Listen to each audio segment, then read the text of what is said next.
This is a part of Black history that no one talks about, but in this video, we will uncover the abuse of Black male slaves by white women. The history of slavery is a dark testament to humanity's boundless capacity for cruelty and oppression. Physical abuse and Madame LaLaurie. As the mid-1800s approached, slavery consolidated to mostly southern states. Historians believe with that consolidation became more brutality.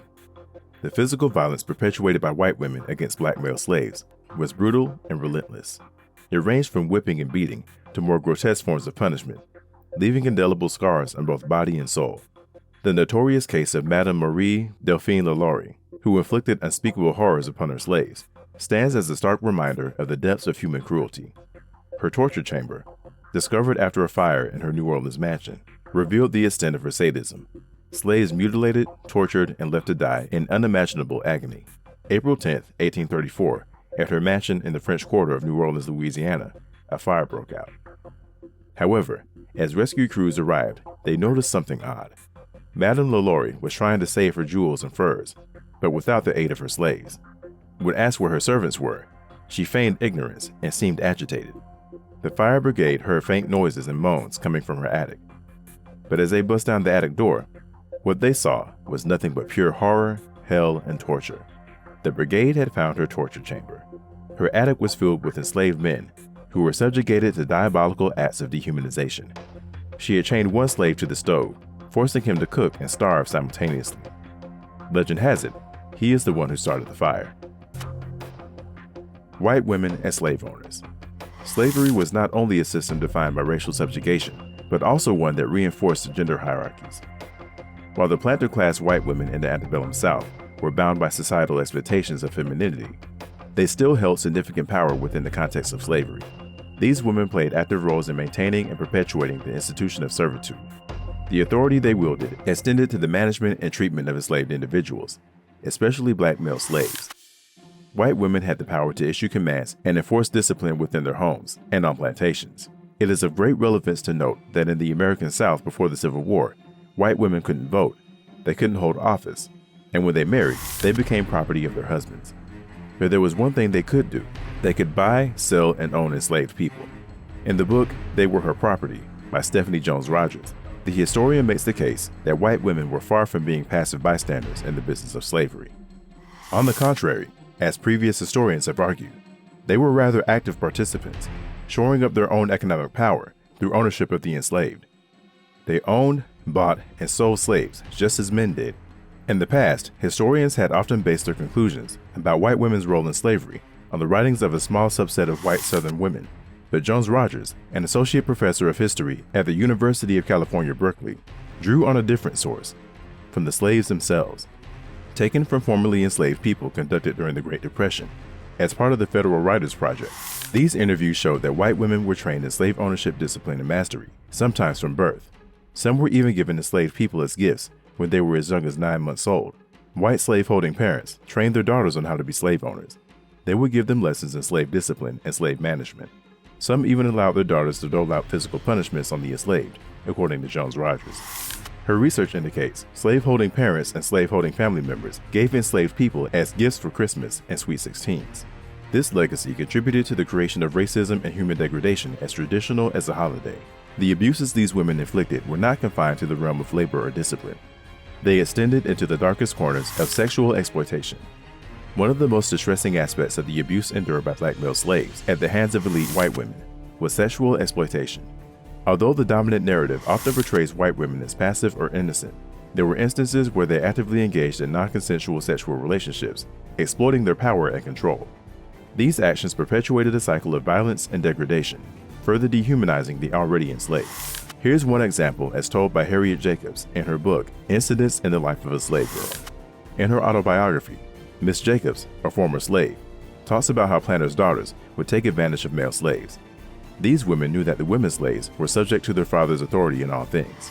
They in turn recognized that their own authority could be exercised over the enslaved, especially the men. Miss Jacobs noted in her book, "I myself have seen the master of such a household, whose head was bowed in shame, for it was known in the neighborhood that his daughter had selected one of the meanest slaves on his plantation to be the father of his first grandchild." She continues, "She did not make her advances to her equals, nor even to her father's more intelligent servants. She selected the most brutalized, whom her authority could be exercised with far less fear of exposure. Such an act was not uncommon, nor can it be classified as consensual. Throughout history, such power dynamics have been ridiculed and even prosecuted in modern times. Through examples like that, we see that plantation women, like their male counterparts, were able to sexually control and abuse their slaves. Another method of sexual coercion by these women was through blackmail. By way of threats that would allude to the enslaved being the perpetrators of forced relations, these women of the elites would gain control of the male slaves. Manipulation over these slaves kept the power of exploitation in the hands of the planters' women. Possible causes. The reasons behind these women's actions varied: boredom, sexual frustration, or a subconscious attempt to assert power in a patriarchal society where they themselves had limited agency. They were, after all, the property of their husbands, stripped of significant freedom and often isolated on plantations, while their husbands pursued business or pleasure elsewhere. Planter-class women were considered the property of their husbands and lacked considerable sexual agency relative to men, along with no political power and very little economic power. It is possible the exploitation of slaves by women of that time proved to be a source of enjoyment that created a feeling of power. By acts of violence through discipline and domination, these women were able to exert control at least one area within a society in which they were relatively powerless. Married women and daughters within these social classes had restricted freedom and mobility. They were generally not allowed to travel without an older male chaperone. They were also themselves victims of spousal abuse, which was, at that time, considered a reasonable method of solving marital disputes. Surely, these factors contributed to bouts of frustration and resentment, combined with having to watch their husbands have extramarital affairs, along with mixed children popping up on their plantations. Mixed offspring was both humiliating and heartbreaking. The abuse was not just physical, but psychological and emotional. Historian Catherine Clinton described plantation mistresses as prisoners in disguise, trapped in a society that demanded they remain dutiful and cheerful, even as they endured the heartbreak of seeing their husbands' mixed-race children among the enslaved. Exploring the abuse of black male slaves by white women exposes a haunting dimension of history often overlooked or deliberately silenced. By confronting this painful reality, we challenge the sanitized narratives of the past and deepen our understanding of the complex power dynamics at play. Acknowledging these historical injustices is a crucial step toward building a more inclusive and equitable future. What do you think about this hidden chapter of history? All right, folks, let's dive into some of the darkest parts of our history. Picture this: living in a time where even the smallest slip-up could lead to horrific punishments like mutilation or public burnings. That was the brutal reality for millions of enslaved black people who were stripped of their dignity and treated like mere property. We take our freedoms for granted today, but back then, basic human rights were a distant dream for these folks. They endured unimaginable cruelties, with their bodies and spirits crushed. So let's face these harsh truths, remember the past, and honor those who went through such hellish times. Here are the 10 most brutal punishments inflicted upon enslaved black people during slavery. Before we get started, please make sure you like, subscribe, and share. 10. The collar. Black people have been perceived as less than human, categorized as cattle and subhuman. One of the instruments used to denote the 3/5 of a human was the iron collar. The iron collar was a harsh form of control used on enslaved black people. These collars made it difficult to move, sleep, or lie down comfortably. Iron collars varied in design. Some were simple bands of iron that encircled the neck, while others were more elaborate, featuring spikes or prongs that protruded inward or outward. These spikes would dig into the skin, causing pain with every movement. Some collars had chains attached, which could be used to tether the wearer to a post or other fixed object, further restricting their mobility. Beyond the physical pain, the iron collar had a significant psychological impact on enslaved individuals. The constant discomfort and inability to perform basic human functions without pain served as a daily reminder of their lack of freedom and autonomy. This physical torment was an integral part of the system of control exerted by slave owners. Numerous historical accounts document the use of iron collars. For instance, in the narratives of former enslaved individuals, such as Frederick Douglass and Harriet Jacobs, there are descriptions of the brutal punishments endured, including the use of iron collars. These accounts provide a first-hand look at the cruelty inflicted upon the enslaved people. 9. Branding. If you go to any farm, owners who need to keep track of their cattle label their hides with symbols of the owner. This practice was also used on the enslaved as well. Branding involved burning the skin with a heated metal instrument to denote ownership. This was common during the era of black slavery, particularly in the South. Slaves were often branded with letters or symbols on their faces or shoulders to mark them as property and prevent escape. The practice left permanent scars and was a constant reminder of their subjugation. In Louisiana, the Code Noir even legalized branding as a punishment for runaway slaves, with New Orleans becoming one of the largest slave markets in America in the 19th century. In Virginia, slave owners burned their initials onto the cheeks or shoulders of their property as a deterrent. Reports from historical records suggest that masters would go so far as to brand the names of the entire slave-owning family on their slaves. These practices were widespread, to the point that old brands can still be found on the descendants of slaves in regions with historically high slave populations. Today, the scars of branding serve as tangible reminders of the inhumanity and cruelty of slavery. Historical records, narratives of formerly enslaved individuals, and artifacts preserved in museums document the practice and its impact on generations of people subjected to its brutality. Remembering the history of branding is crucial to acknowledging the resilience of those who endured slavery and understanding the lasting legacies of racial injustice and exploitation. 8. Whipping and salting. Continuing the theme as livestock, the enslaved were disciplined in the similar fashion animal keepers used to tame lions and other beasts. Whipping was a common punishment for enslaved individuals, often leaving severe scars. In some cases, owners would aggravate the pain by applying substances like red pepper, turpentine, or salt to the wounds. These acts of cruelty caused immense physical pain and long-lasting trauma.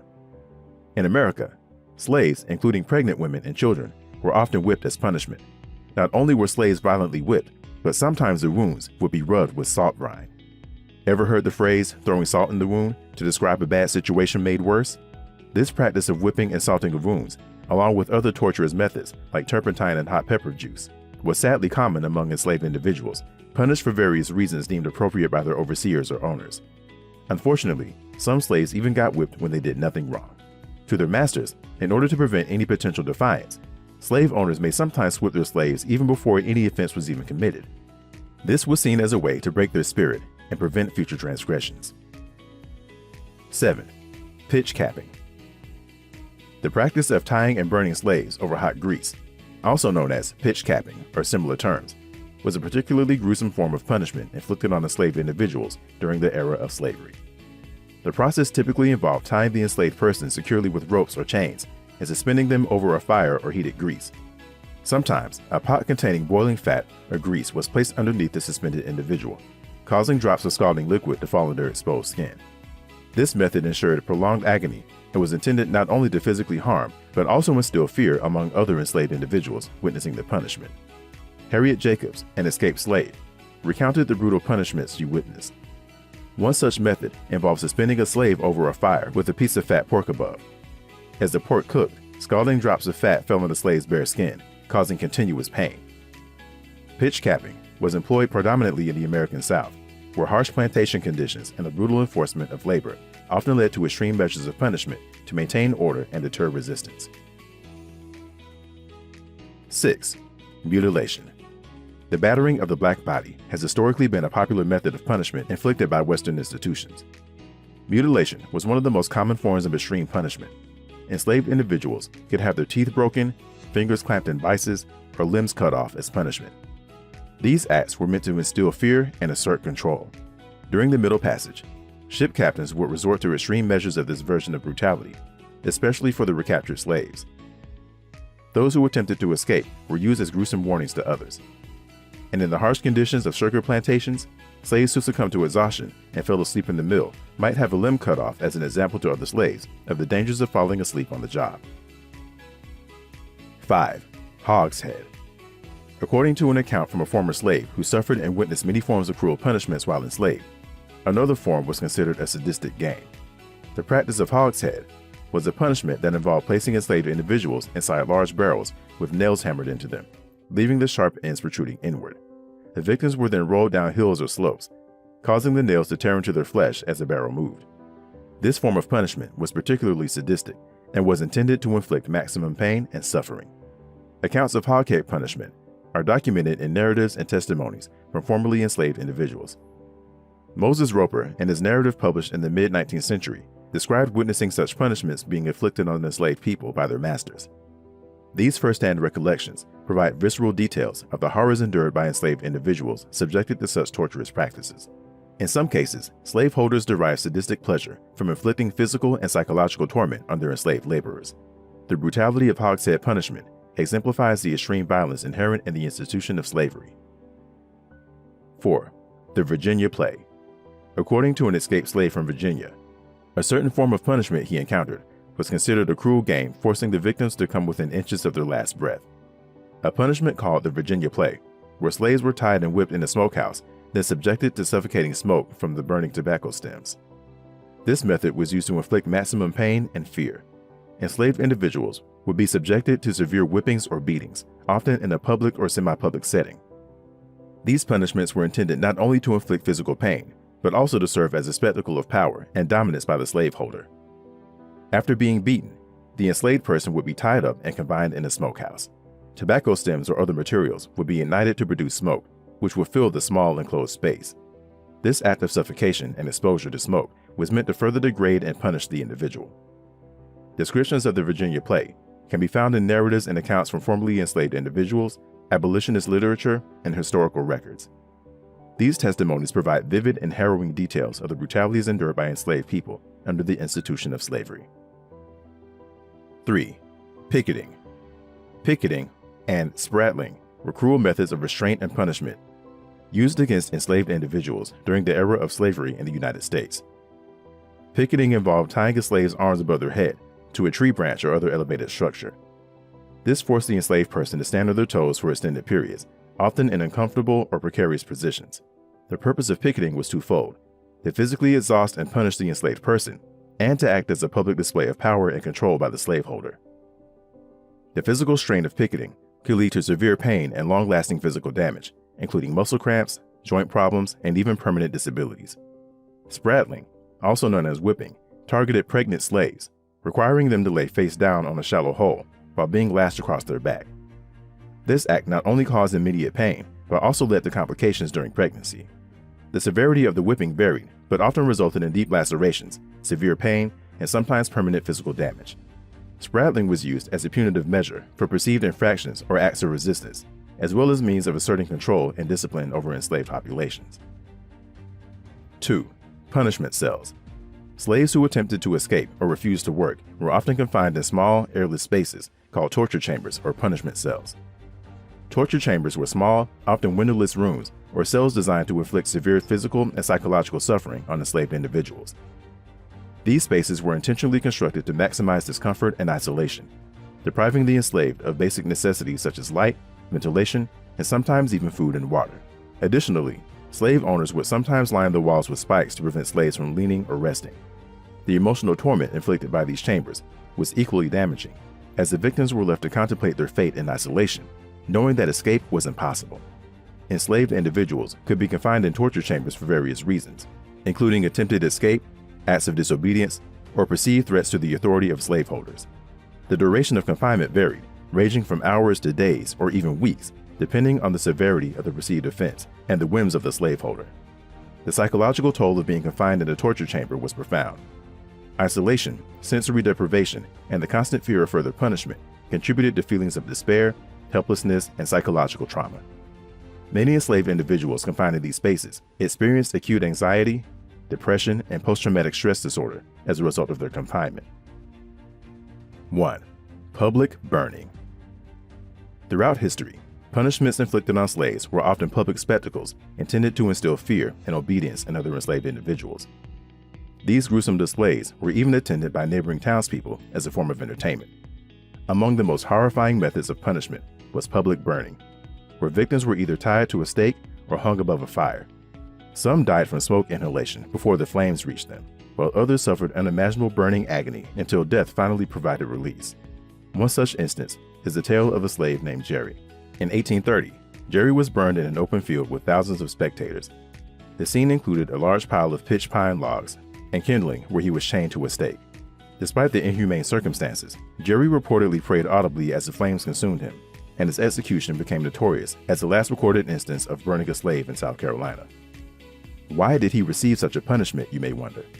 Well, Jerry was charged with the abuse of the wife of his subcontracted master, a heavy sin indeed. While such an act is inexcusable, we also cannot excuse the fact that if a white man had done the same, he would have received a lighter punishment. And in cases where they abused enslaved women, there might not have even been a trial at all. Jerry's case, while legally sanctioned, is proof of the unequal application of justice at the time, where a black man faced the ultimate punishment for a crime that a white man would have received a lesser sentence for. These 10 examples barely scratch the surface of the unimaginable suffering endured by enslaved black people in America, the cruelty inflicted upon them, of the inhumanity that can arise when power is abused. By learning about these atrocities, we honor the memory of those who suffered and ensure that their stories are not forgotten. All right, let's open your eyes and have a real chat about some of the darkest parts of our history. Imagine this: African men, enslaved, enduring unimaginable suffering, and at the mercy of their masters' cruel whims. While we sit here enjoying our freedoms, back then, human dignity was a distant dream for these folks. They went through unspeakable horrors, stripped of their rights, their bodies and spirits broken. We need to face these brutal truths, remember what happened, and honor those who suffered. This video will uncover 5 gut-wrenching ways these men were exploited, their sense of worth and dignity crushed in a relentless quest for dominance and control. Brace yourself, because these stories are more horrific than you could ever imagine. 5. Sexual abuse. One of the most horrific forms of the abuse experienced by enslaved African men was sexual abuse, committed by male slave owners, merchants, and overseers. These horrific acts occurred both in the United States and the Caribbean, where the slave system prevailed. These enslaved were often taken advantage of on ships during the transatlantic journey, in secret sex farms, and by way of blackmail. Due to the pervasive social norms of the time and the existing power dynamics, enslaved men faced numerous barriers to reporting their abuse. In reality, they had no rights or really no one to defend their humanity. They suffered these indignities without ever voicing their experiences out of fear of retribution or further punishment. The notion of men being overpowered by other men in itself is embarrassing in any arena. So to accuse white men who were married or had multiple partners was met with skepticism and disbelief by society. Unlike enslaved women who could become pregnant as a result of sexual violence, enslaved men did not bear visible signs of abuse, further compounding the issue. Enslaved men were also often used as tools of retribution and toys of fantasies by the wives of plantation owners. Because the owners often had affairs and non-consensual relationships with enslaved women, often producing mixed babies on the plantations, many wives would often coerce the enslaved Africans into affairs. These acts of revenge were usually plotted with the white wife, threatening the enslaved by saying things like, "If you don't, I'll tell everyone you took it." Despite these challenges, accounts and testimonies have emerged to shed light on the extent of the exploitation endured by enslaved African men. In addition to the direct physical and psychological harm, sexual abuse of enslaved men also contributed to reproductive exploitation. Enslavers often exploited enslaved men's bodies for forced reproduction, seeking to increase their human property through the birth of enslaved children who would become future laborers. These narratives reveal that many were forced to engage in sexual acts with their masters' wives in the absence of their husbands. White mistresses, driven by notions of racial superiority and physical desire, exploited the strength and physique of African male slaves for their own gratification. 4. Buck breaking. One of the most horrifying practices was known as buck breaking. This method of degradation was a particularly cruel and sadistic method employed by white supremacists and slave owners to assert dominance, humiliate, and subjugate enslaved men. Mostly a practice carried out during the antebellum era in many southern parts of the Americas, especially during periods of increased slave rebellions. Buck breaking aimed to strip enslaved men of their dignity, emasculate them, and instill fear among the slave population through public sexual abuse. This practice was usually inflicted upon the biggest, strongest, and most intimidating, taking the best among the enslaved and punishing them into submission. Buck breaking typically began with the public humiliation and physical punishment of the enslaved man. Stripping him completely naked, he was subjected to severe floggings in front of an assembled crowd, mostly other slaves. Following the flogging, the enslaved man would be sexually violated by the slave owner or a designated buck breaker. This act of sexual violence was intended to assert dominance, reinforce the power dynamics of slavery, and send a chilling message to other slaves who might dare to resist. There have been many documented accounts of those who survived and witnessed these horrific acts. Sons who were forced to witness the brutal assaults of their fathers, forever scarred by the image of their leader reduced to objects of sexual abuse. Frederick Douglass did not personally experience buck-breaking, but witnessed its occurrence and eloquently described the brutalities inflicted upon enslaved men in his autobiographical works. Harriet Jacobs, a former enslaved African American, exposed the sexual abuse inflicted upon male slaves in her writings, highlighting the systemic and pervasive nature of this exploitation. A lot of these punishments have been recreated through movies over the decades. Many films like 12 Years a Slave, Mandingo, and Roots recreate these heinous acts, while other films like Pulp Fiction have scenes that interpret some of these historical practices.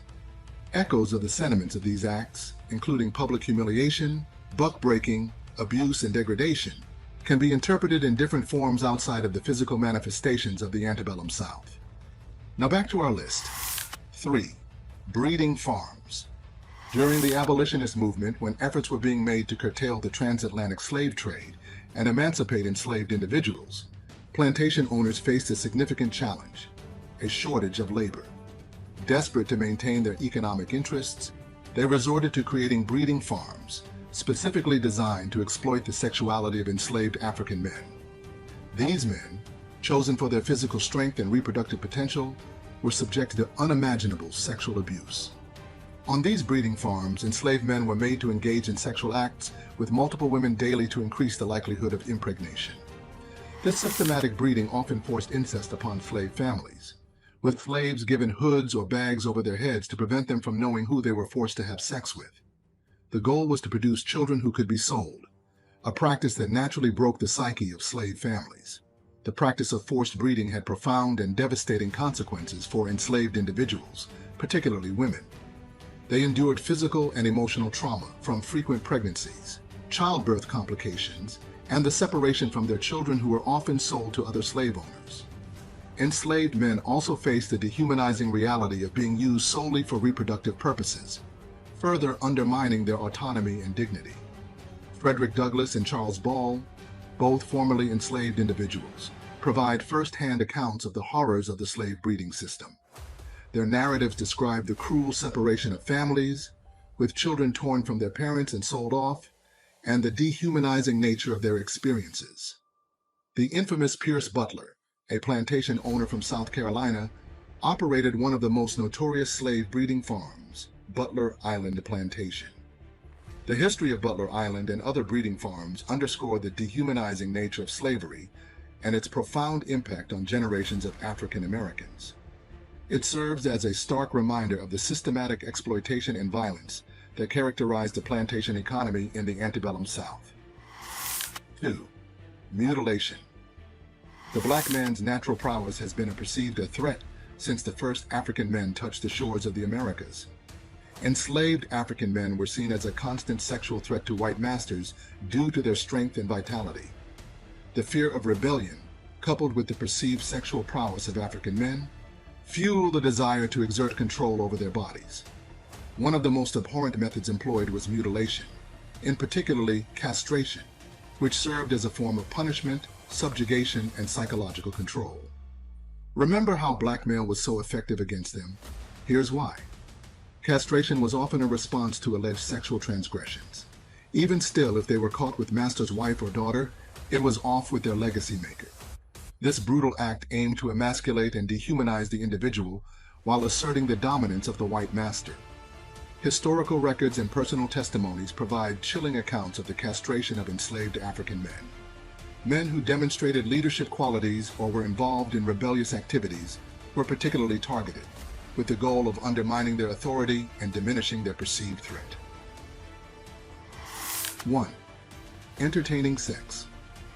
Throughout the history of slavery, white supremacists, wealthy merchants, and aristocrats frequently treated enslaved men as sexual objects, denying them agency over their own bodies.